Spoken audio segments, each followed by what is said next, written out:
आरक्षण ही भारताच्या सामाजिक इतिहासातील सर्वात संवेदनशील आणि सर्वात महत्त्वाची धोरणात्मक युक्ती आहे. ऐतिहासिकदृष्ट्या अन्याय सहन केलेल्या समाजघटकांना पुन्हा मुख्य प्रवाहात आणण्यासाठी, त्यांचा आवाज सक्षम करण्यासाठी, त्यांना शिक्षण आणि रोजगाराच्या संधी देण्यासाठी ही व्यवस्था निर्माण झाली. हा उद्देश अत्यंत योग्य आणि आवश्यक होता, आजही आहे. पण आता प्रश्न असा उभा राहिला आहे, ज्यांनी आरक्षणाच्या मदतीने समाजात, शिक्षणात, नोकरीत प्रगती साधली, त्यांच्याच पुढच्या पिढ्यांना कायम या लाभांचा अधिकार असावा का? एका बाजूला सामान्य ओपन वर्गातील अनेक कुटुंबे कठीण परिस्थितीत राहूनही गुणवत्तेवर आधारित स्पर्धेत अडकल्याने मागे पडतायत. दुसऱ्या बाजूला ज्या समाज घटकांनी आरक्षणाच्या संधींचा फायदा घेऊन घर, कार, सुशिक्षित व संपन्न जीवनशैली मिळवली, त्यांची पुढील पिढी देखील त्याच आरक्षणाच्या कोट्याचा फायदा घेत स्पर्धेला हरवत आहे. यालाच समतेचा अर्थ म्हणायचा का? हे न्याय्य आहे का? भूषण गवई यांनी मांडलेला हा प्रश्न दुर्लक्ष करण्यासारखा नाही. आरक्षणाचा हेतू होता वंचितांना संधी मिळावी, पण आज उलट परिस्थिती अशी निर्माण होतीये की फायदा नेहमी त्यांच्याच घरी जातो जे आता वंचित उरलेलेच नाहीत. या व्यवस्थेत काही कुटुंबांनी पिढ्यानपिढ्या लाभ घेतले आणि दुसऱ्या बाजूला काही कुटुंबे पिढ्यानपिढ्या संधींपासून वंचितच राहिली.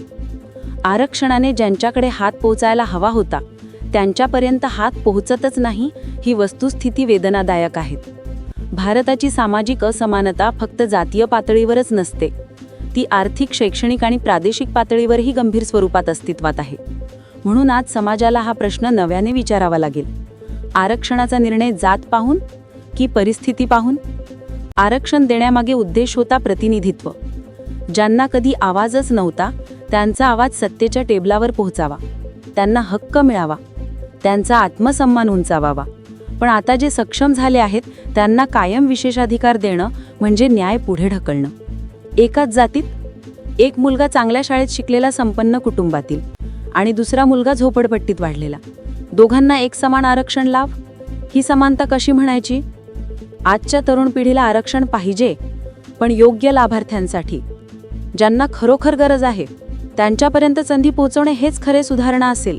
आरक्षण थांबवण्याचा प्रश्न नाही, आरक्षण योग्य हाती पोहोचवण्याचा प्रश्न आहे.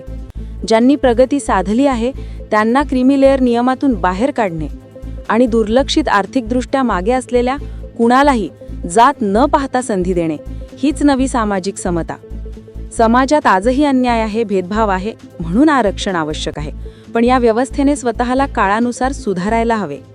आज आपण या प्रश्नाला प्रामाणिकपणे उत्तर देणाऱ्याच आहोत. आरक्षण ही अन्यायाची भरपाई आहे, ती नवा अन्याय निर्माण करणारी व्यवस्था होऊ नये. यावर खुली चर्चा, खुले मन आणि वस्तुनिष्ठ विचार आवश्यक आहे. कारण न्याय म्हणजे सर्वांना समान संधी, फक्त काही घरांमध्ये समान संधी नव्हे.